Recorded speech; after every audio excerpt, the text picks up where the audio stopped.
بسم اللہ الرحمن الرحیم وبہ نستعین انہ خیر ناصر ومعین وصلی اللہ علی محمد وآلہ الطاہرین۔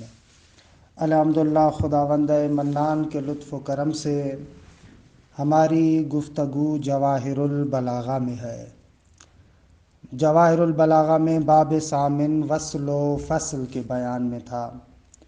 اچھا، اس کے آخر میں دو تنبیہات کو مصنف نے ذکر فرمایا کہ تنبیہ دوم بحث جامع کے بیان میں تھی کہ بحث کا آغاز کیا تھا لیکن وقت کے گزرنے کی وجہ سے بحث کو آدھا چھوڑ دیا۔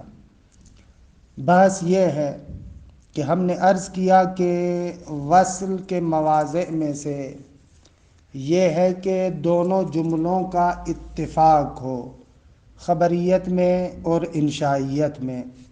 اگر دونوں جملات خبریہ ہیں یا اگر دونوں جملات انشائیہ ہیں تو یہ کافی نہیں ہے وصل کے لیے، بلکہ اس کے علاوہ ایک امر جامع بھی ہونا چاہیے۔ امر جامع سے مراد یہ ہے کہ وہ خصوصیت کہ جس خصوصیت کے سبب دونوں چیزیں قوہ مفکرہ میں جمع ہوتی ہوں۔ کہ اس کے لیے میں نے چند مثالیں دی تھی۔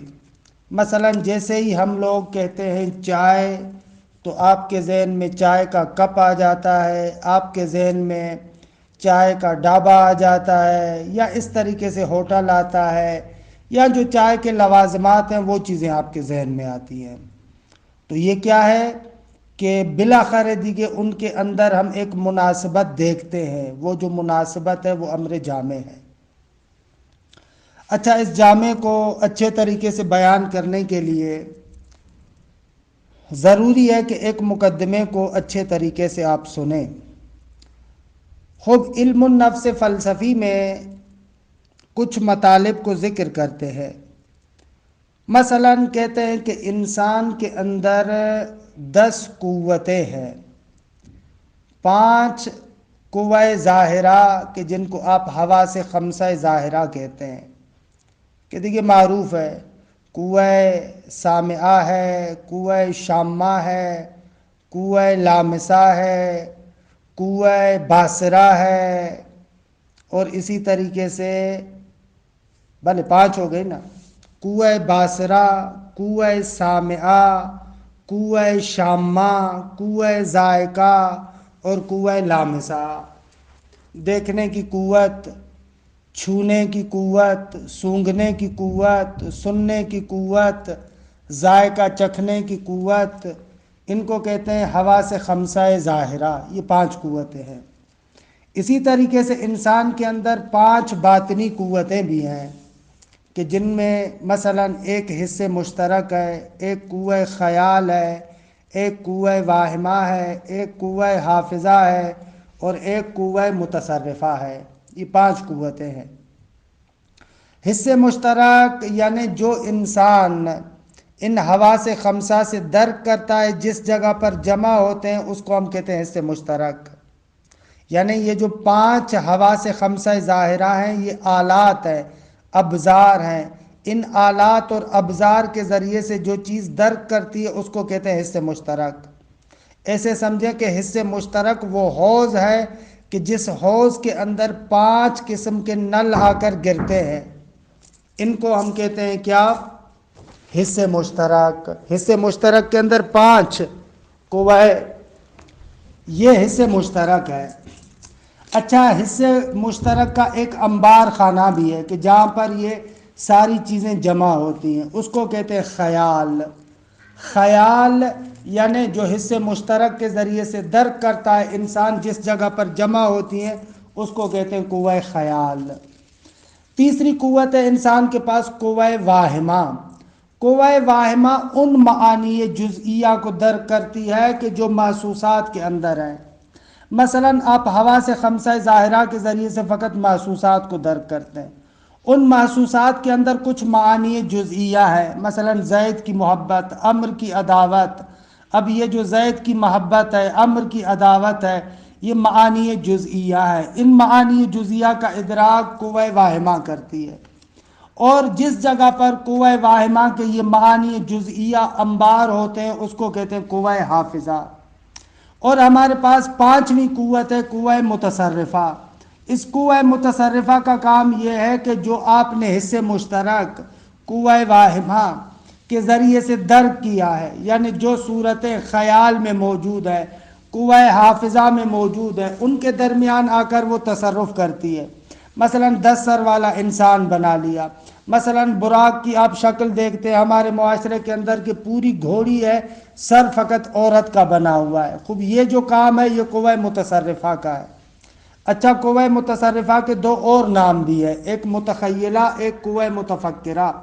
اگر یہ قوہ متصرفہ قوہ واہمہ کے صور کے اندر تصرف کرے، قوہ خیال کی صور کے اندر تصرف کرے تو اس کو متخیلہ کہتے ہیں، لیکن مدرکات عقل کے اندر تصرف کرے تو اس کو قوہ مفکرہ یا متفکرہ کہتے ہیں۔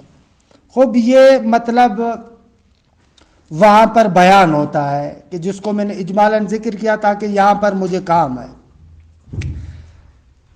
عام طور پر ذکر کرتے ہیں کہ وہ جو امر جامع ہے، اب اس قوا کی بحث کو ختم کیا میں نے، اب میں واپس پلٹ رہا ہوں، آ رہا ہوں جامع کی بحث کی طرف۔ یہ جو جامع ہے، فرماتے ہیں کہ یہ جامع یا جامع عقلی ہے، یا جامع وہمی ہے، یا جامع خیالی ہے۔ اچھا، جامع عقلی کسے کہتے ہیں، جامع خیالی کسے کہتے ہیں، اور جامع وہمی کسے کہتے ہیں؟ ان چیزوں کو سمجھیں اچھے طریقے سے۔ یہ تقریباً اگر مختصر آپ پڑھیں گے، دوسری کتابیں پڑھیں گے تو وہاں پر یہ بہت زیادہ استعمال ہوا ہے۔ خوب جامع عقلی سے مراد ہماری یہ ہے، یعنی وہ امر کہ جس کے سبب عقل انسانی تقاضا کرتی ہے کہ دونوں چیزیں قوہ مفکرہ میں جمع ہو جائے۔ مثلا جیسے تماثل ہے، جیسے تضایف ہے۔ مثلا فرض کریں کہ تضایف متضایفین میں ایسے ہوتا ہے یا نہیں ہوتا؟ بالکل ایسے ہوتا ہے۔ جیسے آپ نے فوق کا تصور کیا تو تحت کا تصور بھی اس کے ساتھ آئے گا، آپ نے علت کا تصور کیا تو اس کے ساتھ معلول کا تصور بھی آئے گا۔ خوب یہ کیا ہے؟ یہ جامع امر عقلی ہے، یعنی ایسا امر کہ جس کے سبب عقل تقاضا کرتی ہے کہ دونوں چیزیں انسان کے ذہن میں جمع ہو جائے۔ اگر آپ نے علت کا تصور کیا تو معلول بھی وہاں پر آئے گا، اگر آپ نے ایک متماثل کا تصور کیا تو دوسرا بھی وہاں پر آئے گا۔ کہ دیکھیے یہ مختصر میں تو ذکر کرتے ہیں 3 چیزوں کو، اتحاد، تماثل، تضاد، کہ یہاں پر ان تفصیلات کو انہوں نے ذکر نہیں کیا، ہم بھی ذکر نہیں کرتے۔ یہ جامع عقلی ہے۔ اور ایک ہمارے پاس جامع وہمی ہے کہ جامع وہمی میں شبہ تماثل، تضاد اور شبہ تضاد ہے۔ اور ایک ہمارے پاس جامع خیالی ہے کہ محسوسات کے درمیان تقارن ہے۔ خوب یہ اجمال بحث ہے، لیکن عبارت کی طرف چلتا ہوں تو ان عبارت کے اندر ان نکات کی توضیحات آپ کی خدمت میں عرض کروں گا۔ وَذَلِكَ الْجَامِعُ اِمَّا عَقْلِيٌّ او وَهْمِيٌّ او خیالیٌ، خیالی نہ پڑھے، خیالیٌ۔ فَالْجَامِعُ الْعَقْلِيُّ أَمْرٌ، جامع عقلی ایک ایسی چیز ہے کہ بے سبب ہی یقتضی العقل اجتماع شیئین فی القوۃ المفکرہ، ایک ایسا امر ہے کہ جس کے سبب عقل انسانی تقاضا کرتی ہے کہ دونوں چیزیں قوہ مفکرہ میں جمع ہو جائیں۔ کالتماثل، تماثل مثلا وہ امر جامع ہے کہ دونوں چیزوں کے درمیان مماثلت پائی جاتی ہے۔ کیونکہ ان کے درمیان مماثلت پائی جاتی ہے، عقل تقاضا کرتی ہے کہ اگر ایک مماثل ہے تو دوسرا بھی اس کے ساتھ آئے گا۔ یہاں پر تماثل سے مراد تماثل منطقی نہیں ہے، کیونکہ منطق میں تماثل کہتے ہیں مشارک نوعی کو۔ اگر 2 چیزیں ایک نوع کے اندر شریک ہوں تو ان کو کہتے ہیں مثلین۔ زید اور عمر یہ مثلین ہیں، ان کے اندر تماثل پایا جاتا ہے۔ اصطلاحاً کہا جاتا ہے تماثل یعنی مشارکت نوعیہ، مشارک نوعی کو مثل کہتے ہیں۔ یہاں پر خصوصیت سے یہ منطقی مراد نہیں ہے بلکہ خود بیان کریں گے۔ نحو زید شاعر و امر کاتب۔ اچھا، یہاں پر اب شاعریت اور کاتبیت میں تو مناسبت سمجھ میں آ رہی ہے، واقعاً شاعریت کتابت کے ساتھ برحال ایک طرح کا تناسب رکھتی ہے، لیکن سوال زید اور امر کے درمیان کیا مناسبت ہے؟ کون سا امر جامع ہے؟ تو اگر یہاں پر مراد تماثل منطقی ہوتا تو آپ کہتے دونوں مثلین ہیں، لیکن یہ کافی نہیں ہے، بلکہ اس تماثل کے علاوہ ان کے درمیان دوستی ہونی چاہیے، برادری ہونی چاہیے، یا اس قسم کا ایک امر ہونا چاہیے جو ان کو آپس میں جوڑے۔ جب میں نے کہا زید شاعر اور آپ کو پتا ہے کہ اس کا امر دوست ہے، تو اس اعتبار سے میں آپ کو کہہ رہا ہوں زید شاعر و امر کاتب، ایک دوست شاعر ہے دوسرا دوست کاتب ہے، تو بہرحال ایک مناسبت سمجھ میں آ رہی ہے۔ ففی هذا المثال لا يحسن العطف الا اذا كان بينهما مناسبۃ، فرماتے اس مثال میں عطف کرنا حسن نہیں ہوگا مگر اس صورت میں جب ان دونوں کے درمیان یعنی زید اور امر کے درمیان مناسبت ہو، کیونکہ مسند جو دونوں ہیں ان میں تو مناسبت ہے، شاعریت اور کاتبیت کی مناسبت سمجھ میں آ رہی ہے، لیکن زید اور امر کے درمیان بھی مناسبت ہو، کا صداقت جیسے دونوں دوست ہیں، او اخوت یا دونوں بھائی ہیں، اور نحو ذالک ایک ہی شہر کے رہنے والے ایک ہی ہاسٹل میں رہتے ہیں، ایسے یہ ہو جائے گا جامع عقلی۔ کہ عرض کیا کہ یہاں پر مختصر بحث ہے، مطول میں بہت ہی تفصیل کے ساتھ بیان کیا ہے، اتحاد تماثل تضاد کے دیگے، پھر ہم اس کی طرف نہیں جاتے۔ والجامع الوہمی، جامع وہمی کیا ہے؟ امر بسبب ہی یقتضی الوہم اجتماع شیئین فی المفکرہ، جامع وہمی وہ امر ہے کہ جس کے سبب وہم تقاضا کرتا ہے کہ دونوں چیزیں مفکرہ میں جمع ہو۔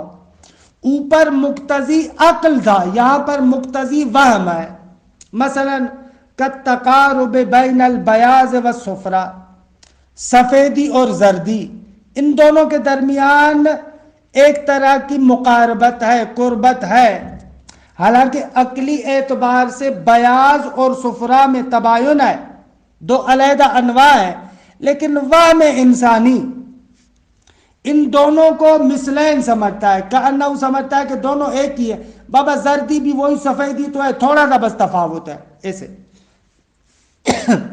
فَإِنَّ الْوَهْمَ يُبْرِزُهُمَا فِي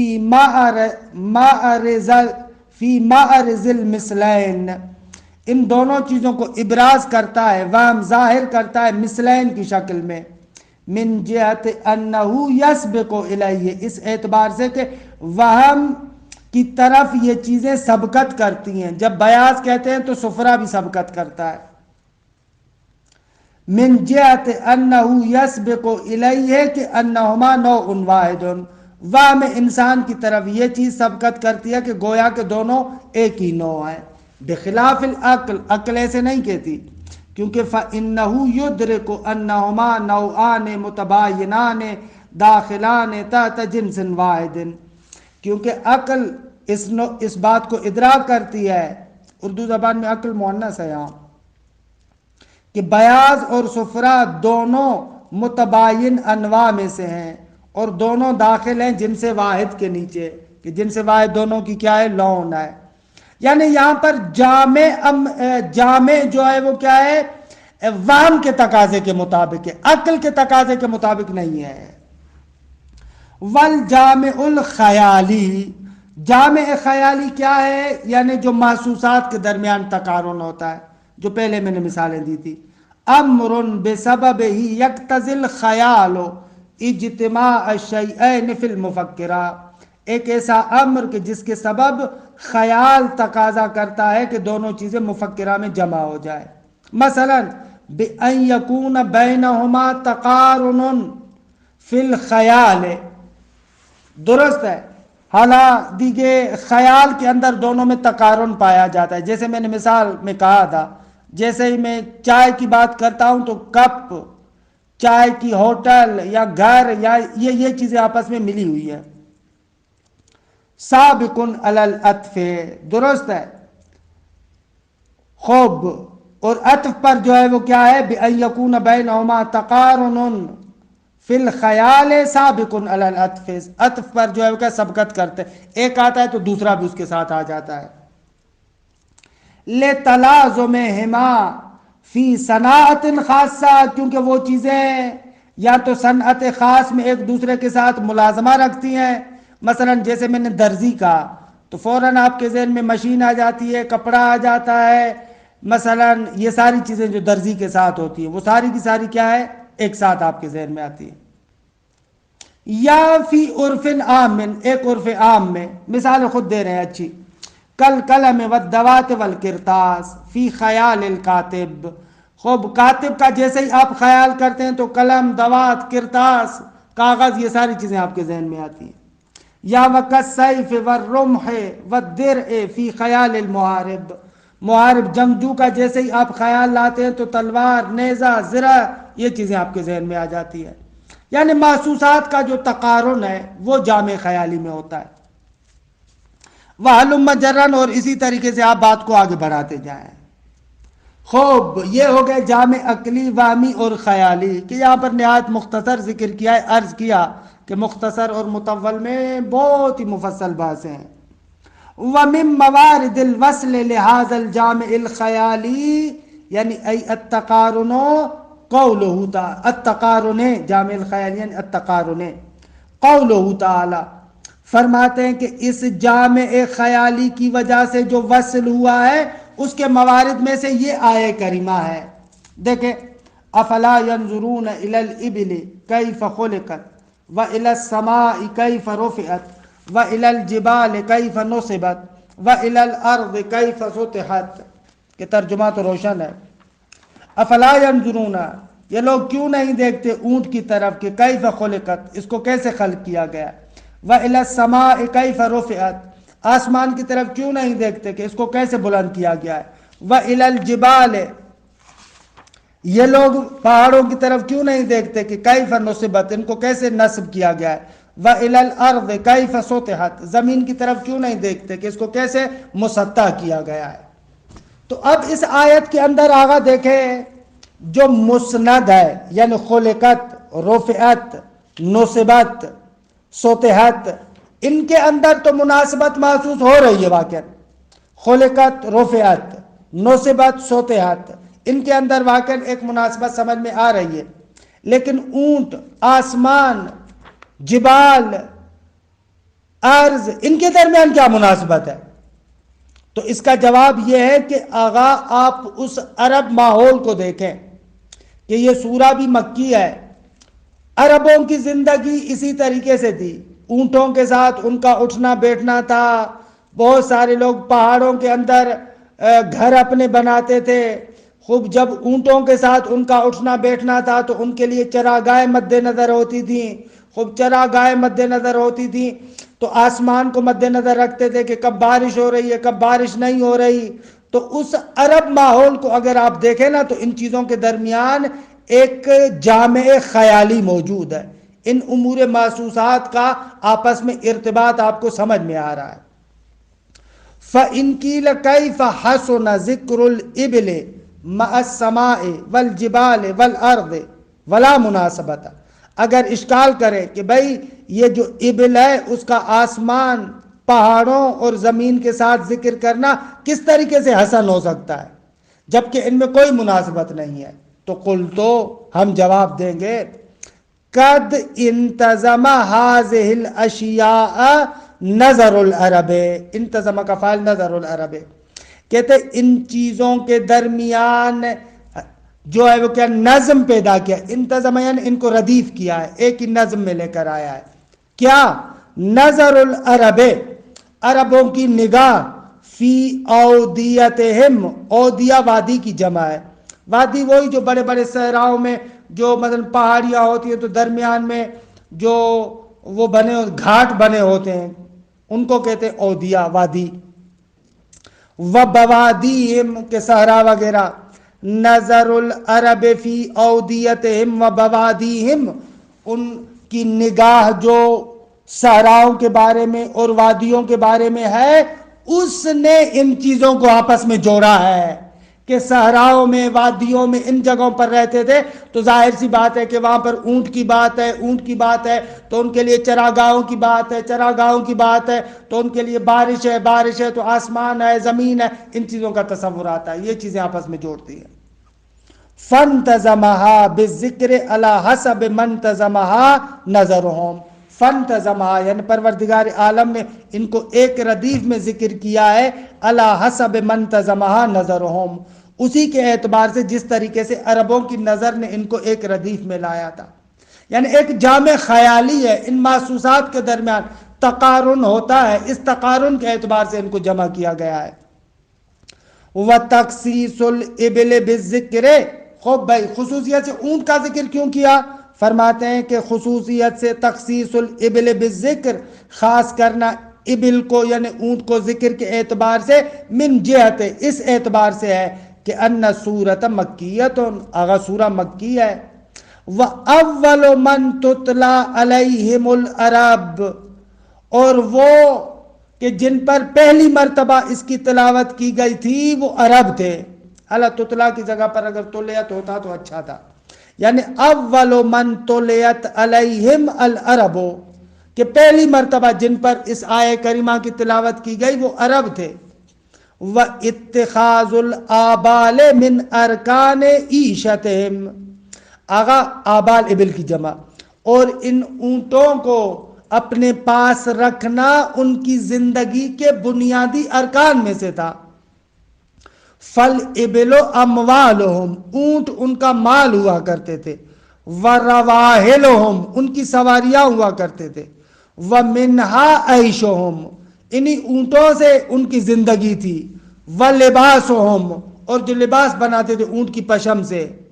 وَنَسْجُ بُيُوتِهِمْ، جو خیمے وغیرہ بناتے تھے وہ اسی سے ہوتا تھا، اسی کی پشم سے ہوتا تھا۔ وَهِيَ حَمَّالَةُ أَثْقَالِهِمْ، اور یہی اونٹ ان کے بار وغیرہ کو اٹھانے والے ہوتے تھے۔ وَقَدْ خَلَقَهَا اللَّهُ خَلْقًا عَجِيبًا، ایک طرف سے ان کا کلن اٹھنا بیٹھنا اسی اونٹ کے ساتھ تھا، اور دوسری طرف سے اونٹ کی تخلیق بھی ایک عجیب و غریب ہے۔ لہذا پروردگار عالم نے فرمایا افلا ينظرون الى الابل كيف خلقت وَنَقَلَ بِهِمْ إِلَى التَّدَبُّرِ فِي عَظِيمِ خَلْقِ السَّمَاءِ، اور اس اونٹ سے ان کو منتقل کیا کہ وہ آسمان کی عظیم تخلیق میں بھی تأمل کریں۔ کیوں؟ اِذْ هُمْ يَنظُرُونَهَا نَهَارَهُمْ وَلَيْلَهُمْ فِي إِقَامَتِهِمْ وَزَعْنِهِمْ، کیونکہ اسی آسمان کو دن رات میں دیکھتے تھے، فی اقامتہم، جس جگہ پر اقامت کرتے تھے وہاں پر بھی اسی آسمان کو دیکھتے رہتے تھے۔ وَزَعْنِهِمْ، جہاں سے یہ لوگ کوچ کرتے تھے، زان اقامت کے مقابلے میں۔ وَأَتْبَعَ ذِكْرَ السَّمَاءِ بِذِكْرِ الْجِبَالِ، اعلیٰ آسمان کے ذکر کے پیچھے پہاڑوں کا ذکر لے کر آیا خدا۔ وَكَانَتْ مَنَازِلَ لِكَثِيرٍ مِّنْهُمْ، اور یہ جبال عربوں میں سے بہت سارے لوگوں کے لیے منزلوں کا کام دیتے تھے، پہاڑوں میں گھر بناتے تھے۔ ثُمَّ نَزَلَ بِأَنظَارِهِمْ إِلَى الْأَرْضِ، اور ان کو پھر لایا خدا نے مطال کہ وہ نگاہ کریں زمین کی طرف۔ وَهِيَ تَحْتَ أَقْدَامِهِمْ، اور یہ زمین جو ان کے قدموں کے نیچے ہے۔ وَهِيَ مَرْآهُمْ، یہ زمین ان کے لیے چراگاہ تھی۔ وَمُفْتَرَشُهُمْ، اور جو ہے وہ کیا ہے، یہ زمین ان کے لیے محل فرش تھی، یعنی محل زندگی تھی۔ تو یہ ایک طریقے کا جامع خیالی ان کے اندر موجود ہے۔ خوب واقعاً اگر انسان اس بلاغی نقطہ نگاہ کو مد نظر نہ رکھے تو کیسے سمجھ میں آتا ہے کہ اونٹ کا، آسمان کا، پہاڑوں کا، زمین کا آپس میں کیا رابطہ ہے۔ خوب اس طریقے سے الحمدللہ خداوند منان کے لطف و کرم سے باب ثامن ہمارا جو وصل و فصل کے بارے میں ہے یہاں پر تمام ہوتا ہے۔ وصلی اللہ علی محمد و آلہ الطاہرین۔